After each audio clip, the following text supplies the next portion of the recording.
I've talked to a lot of company owners, a lot of sales leaders who believe that salespeople are just born to be salespeople. And typically they're just looking for born salespeople, which I always thought was kind of silly, actually, because it's a set of skills to learn. But then recently I started thinking about this and thought, maybe the reason they go looking for born salespeople is because it's all but impossible to train salespeople. This is Sales Untraining, a very different kind of sales podcast. 3 out of 4 salespeople are failing. They're falling short of their revenue. Why doesn't sales training work? That's what this sales podcast is about. It's your weekly sales strategy guide designed to rewire your sales brain.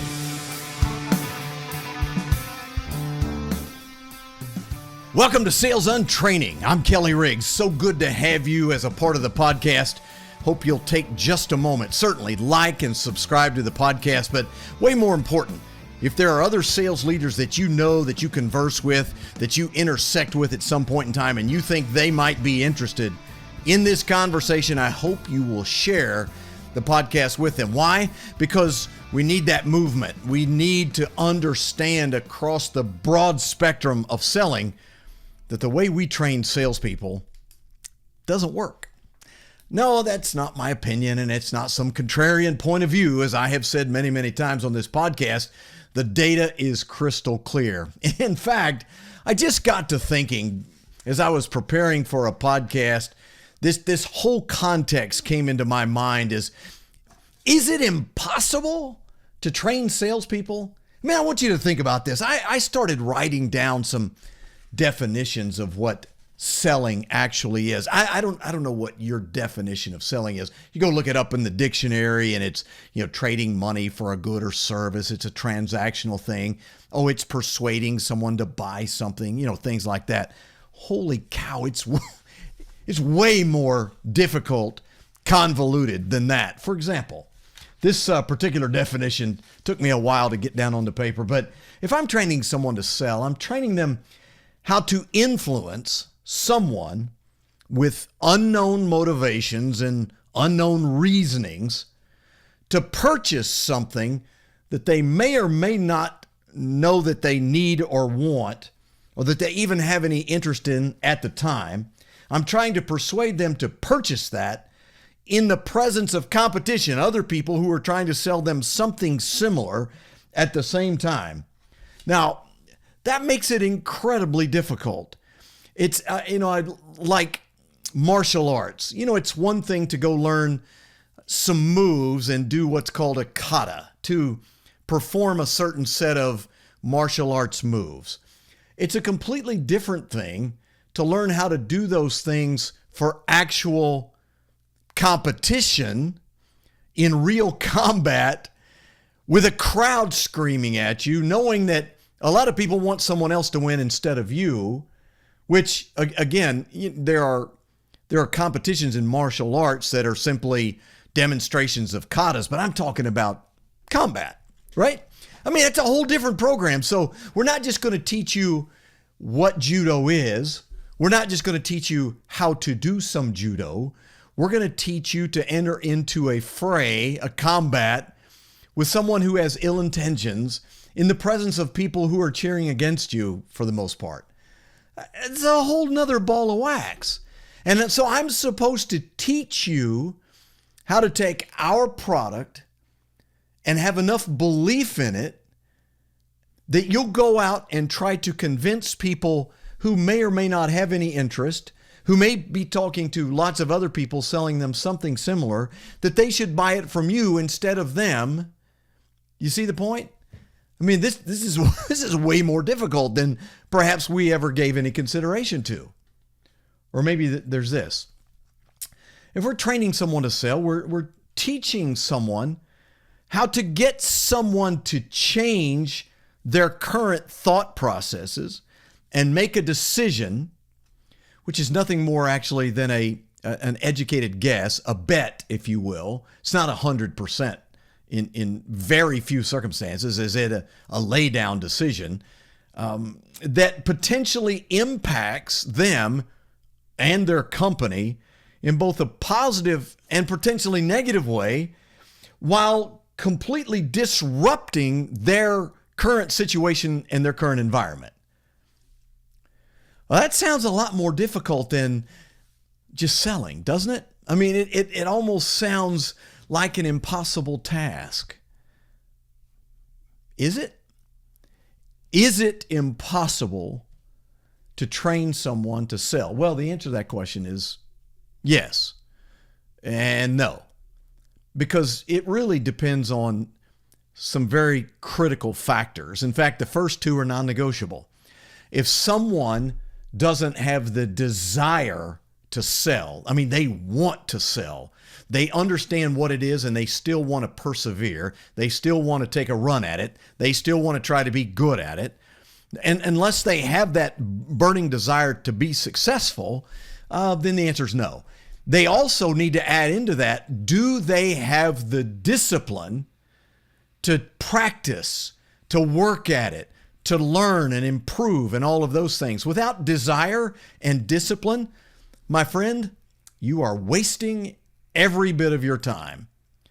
How do I know that? Well, great opinion, Kelly, but how do you know that? Well, I know that because I wrote those words in the sales book that I wrote, and then someone came along and wrote the exact same idea with different words in a book that sold like a bazillion copies. Her name, the author, was Angela Duckworth, and the name of the book was called Grit. And she doesn't call it desire and discipline. She calls it passion and perseverance, which, as an aside, just really ticked me off because her book sold all those copies and mine did not. I mean, sold a lot of books, but not like that. And if you haven't read Grit, you should, because according to her research, grit is one of the most consistent indicators of sales success that you can find, right? So if you have that combination, if you find someone with grit, then you can teach them the skills. Now, I mean, clearly, selling is both an art and a science. The science is the selling skills. The art, it's the emotional intelligence side. It's all of the things that go into mindset, and it's why we talk a lot about the importance of mindset in the world of selling. The profession it's very difficult to be successful without a mindset that is resilient, and it's one of the tremendous values, as an aside, of sales coaching, because if you've been in sales a minute, then you've been highly discouraged. You've experienced fear and anxiety and worry and all of the things that go into destroying your mindset. Really critically important. Is it important to address all of the components of what selling entails? Absolutely. Do companies do that? They do not. They just do not. The average company, 90% of their sales training is simply product training. You know it. I know it. I've had this discussion with hundreds upon hundreds of sales leaders over the past 40 years. This is the way we train. We bring you in, we teach you the product, we give you a prospect and customer list and say, good luck, get out there and sell. Does that sound like it will fulfill either one of these definitions that I came up with? I'm going to suggest to you something very important. Training is the wrong word, and it's the wrong objective. So many companies do training as a checkbox exercise. Now look, it works if you're training someone how to use a software platform, or how to complete a spreadsheet, or how to do a slide deck, or things that can be taught sequentially in steps. But selling is nothing like that. It involves a high degree of uncertainty and complexity based on human behavior, and I have to overcome my fear of how people will respond to me, and what if they say no, what if they don't like me? I mean, there's 100 things going on there. But we feel like that we can check the boxes on product training, make you a product expert, and therefore you will be a great salesperson. And you know that's not true, right? Training is not the objective. I mean, we call it sales training, but it's a misnomer. I mean, the objectives are very, very simple. We want people to learn new things. Part of that is products.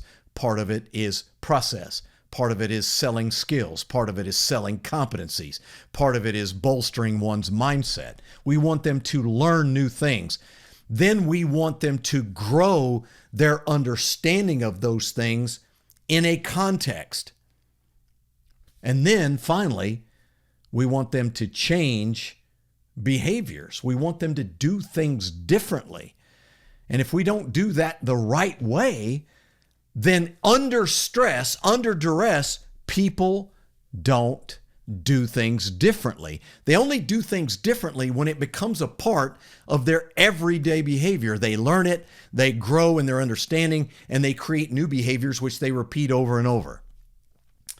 Interestingly enough, I'm going to be going to Mexico next March on a mission trip to help with a particular home that has been built for orphans and people in need and all of those kinds of things. And they frequently need support in maintenance and building and all kinds of things. So going to go to Mexico, and I want to learn to speak Spanish more effectively. Now, I've been in and out of Mexico a few times, been to Spain, took Spanish in high school.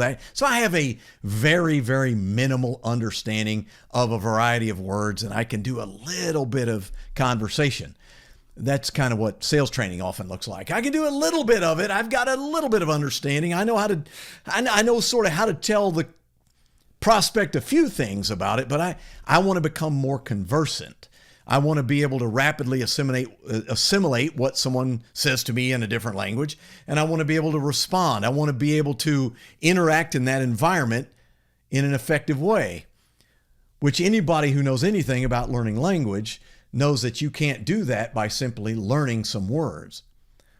So recently, I've subscribed to an app called Duolingo to learn how to do Spanish, which is really interesting because the way they go about teaching you about how to speak Spanish is really, really important because it emphasizes what training should look like.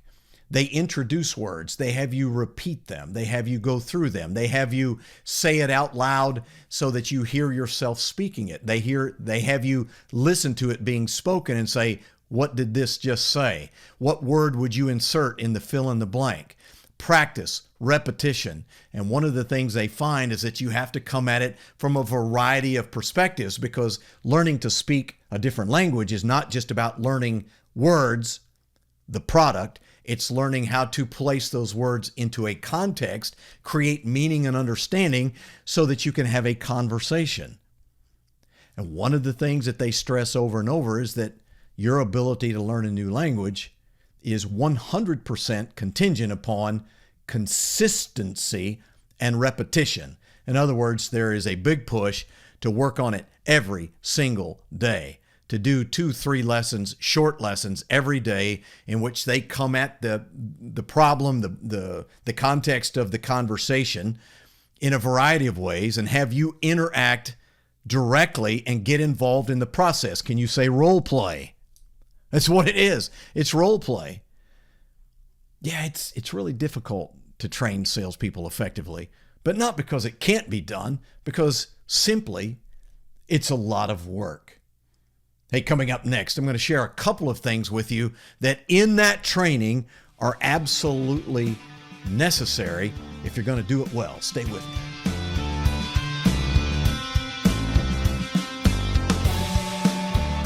I'm Kelly Riggs, host of the Sales Untraining podcast. A couple of quick questions for you. Do you hire salespeople? Is sales turnover far too high in your organization? Do you struggle to find A players for your sales team? Well, these are very common questions, and there is a better way to hire. I'm a partner with Objective Management Group, OMG, and they have been assessing sales candidates for over 30 years. In fact, they've assessed over 2.5 million salespeople. Now, this is a very different type of assessment. First thing out of your mind is it another behavioral assessment? Is it a psychometric tool? Is it a personality quiz? No, nothing like that. It is based on 21 very specific sales competencies. And you need to listen to this. This is crazy. It is 91% predictive of sales performance. That's right, 91% predictive. You can't even make a claim like that without the science behind it. Listen, if you struggle to find the right people, or if you just need a lot more help in the hiring process and making sure you're getting in front of the right people to hire, please email me, Kelly@bizlockerroom.com. Oh, by the way, and you can absolutely try it for free, and it has a guarantee. Kelly@bizlockerroom.com. Back to the show. Welcome back to Sales Untraining. I'm Kelly Riggs. Again, great to have you on board as we talk about training salespeople. This week, is it impossible? Well, it's absolutely way more difficult than maybe we first understood when we became sales leaders. I can remember becoming a new sales manager, at the time a district sales manager with 4 or 5 people working for me, while I actually managed part of a territory as well, and then promoted to regional sales manager where it was all management responsibility, and eventually higher than that. But, you know, when they first hired me, I didn't look at it like we've been talking about. I was like, oh, this is a lay down. I've been very good in sales. Very successful, great track record. Have me showing other people how to do it? Yeah, no problem. I got this. Except that no, it's just not that easy is the problem, right? The challenge we're faced with is that there's so much more to dealing with developing people to go into combat. The more I think about it, the more I love the analogy. Now look, disclaimer. A lot of people don't like sports analogies. They certainly don't like combat or war analogies, military analogies. But listen, this one makes a ton of sense. Are you training people to simply go out and do a demonstration? Are you training them for show? Or are you training them to go out and to have to do live fire combat? In other words, they've got to respond, react. They've got to be wary of all kinds of variables that they may not even consider, that they have got to be able to dodge and weave and move and counter punch and you know, all of that while dealing with the fear in their own mind, the anxiety, the fear of losing, what other people are going to think. I mean, all of this is very real in the sales context. You know, the stakes are really high as a salesperson. There's no second place. I've said this before. Never got a check for coming in second. I never had a sales manager pull me aside and say, boy, I want to tell you, as far as sales presentations goes, that's the best one I've ever seen. Good as it gets. Good on you, mate. You're killing it. You know, he's like, well, we didn't get the order. So clearly we didn't do something right. So let's adjust. Let's pivot. Let's do something different. I mean, this is something we do that has consequences. It's what makes selling so difficult, so rewarding, and it's why people pay for it. Because you have to go out in the presence of competition and influence other people to buy from you rather than someone else, which leads me to a couple of things that you absolutely have to think about in terms of your training process if you're going to develop salespeople to compete. Which, throw out the word combat, let's just make it compete. You've got to go to work to compete, understanding that you're not in this arena by yourself. Number one, the first question I have to ask is, and answer, is why do people buy our product? Why do people even buy our product? And of course, the answers that I get on a daily basis, oh, we're better, we're faster, we're, all of these things that matter. We're cheaper sometimes. You know, we do it more efficiently. We do it more effectively. That's not the right answer. People buy our products because of what those products do for them. Certainly, one or more of those may play into that calculus, but the reality is people are solving problems. They're pressing the easy button. They're finding ways to create more time for themselves. They want to look good to their boss. They want to get promoted. They want to solve a big problem that's going to do all of the above. We always tend to look at that question, why do people buy our product, from the product perspective. Well, they buy our product, Kelly, because our product is better. Our product is faster. Our product has a better ROI. Are those things important? Sure. Is that why people buy? No. People buy for their reasons, their own reasons. And the way we answer that question in training is critically important. Why? I want them to learn something new about the people they're going to be engaged with. I want them to grow in their understanding of their context, their environment, and why they look at our product the way they do. And I want them to change their behavior to go from product pusher or someone who shows up and throws up to someone who creates a dialogue with someone who has a need that I may be able to solve in a manner that's much more effective than someone else. Very critically important. Number two, really can't get anywhere until we answer this question: why our product instead of theirs? Now you say, well, we just answered that question, Kelly. Why buy our product? No, I mean, there's competition, and you know, this is a competition. There are people influencing that buyer as much as I'm trying to influence that buyer. And it's not just about my product. It's not even just about understanding. The reality is it's a whole lot about customer experience. It's about the things that I can impact both as a salesperson and as a company at large, that we create an experience that makes them believe they made the right choice, reinforces their decision to choose us, and actually proves out all the promises that I made during the sales process. An easy way to look at this, by the way. I ask people all the time, have you ever been to a restaurant? Got a great meal. I mean, you went to a steak place. Steak was good. Baked potato, vegetable, everything was good. If I ask you about the food, good product. I say, but you had a terrible experience. You waited a long time. The wait staff was prickly, a little bit rude. They didn't fill up your drink. You had to keep waving people down. And when they came back, they acted like they were put out. So you come out of that restaurant and I say, hey, have you been to the new restaurant? Absolutely. How'd you like it? Bad, just not good. Oh, the food was bad. Oh no, the food was great. I'm sorry. You went there to eat. You went there to have a meal, and you're telling me the food was good. Yeah, food was good. Then what was wrong? The service was terrible. The service was terrible. We always talk generically about service from a company perspective, and I'm curious in your mind what that even means. What does service mean? And we could sit here as an exercise and we would probably write out 15 or 20 things. The question is, while they're getting all of my product knowledge, what kind of service are they getting from me? What kind of customer experience are they getting? And you know as well as I do, if you've been doing this a little while, that your company can actually sink you in this regard. They can get someone on the phone from operations or engineering or accounting who is rude and insensitive and says something they shouldn't, and suddenly you find it very difficult to get more business from them, correct? Well, that should never happen from me, the salesperson.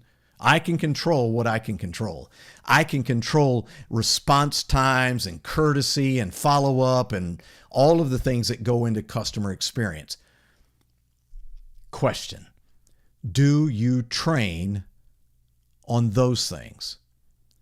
Because I've actually seen rather competent salespeople who leave a terrible impression when it comes to customer experience. See, it's really difficult. No wonder business owners, CEOs, sales VPs go looking for natural-born salespeople, because it's doggone near impossible to train salespeople. Well, at least the way we do it currently. I'll see you next time on Sales Untraining.